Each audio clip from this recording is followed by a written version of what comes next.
Welcome back. This time we're talking about Before I Fall, based on the 2010 young adult novel by Lauren Oliver. Now, the easiest way to describe this movie would be to say that it's Groundhog Day with teenage girls, although that description really doesn't give this film the justice it deserves because it's actually a pretty solid movie, with a quality lead performance from Zoey Deutch. The story focuses on a typical high school girl named Samantha, played by Deutch, who wakes up one morning not knowing that this could be the final day of her life. All she knows is that it's Cupid's day and that she plans to have a date with her boyfriend and finally have sex with him. So he ultimately follows Samantha and her three best friends through what is mostly a typical day. But unfortunately, it's one that ends in tragedy. Then Samantha wakes up and it's February 12th all over again. So as she continues to live this day over and over again, she struggles to find out exactly why this is happening to her. So the obvious parallels to Groundhog Day are there. I mean, you can't escape it, but I have to say they do a pretty good job with what's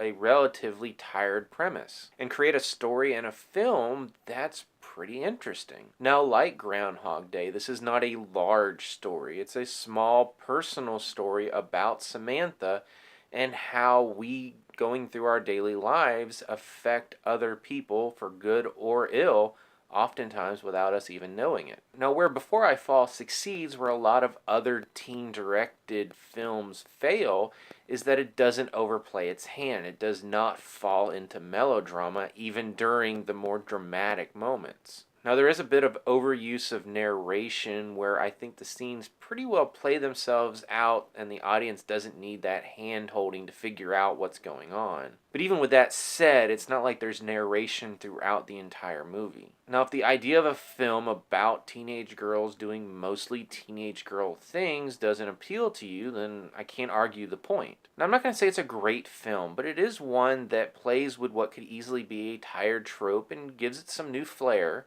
It has a solid lead performance from Deutsch, and when all of the pieces fall together and we figure out what's going on and the film reaches its conclusion, there's a surprising amount of emotion involved. So yes, it is a teen movie, but it's actually a good one, and that it should be celebrated for being a good teen movie. So if this is a story that sounds interesting to you, it might be worth checking out, especially if you fall into the target market that this film is obviously aiming for. Now, if you've seen Before I Fall, what did you think about it? As always, you can subscribe to my channel, check out some of my other reviews, and until next time, I'll see you at the movies.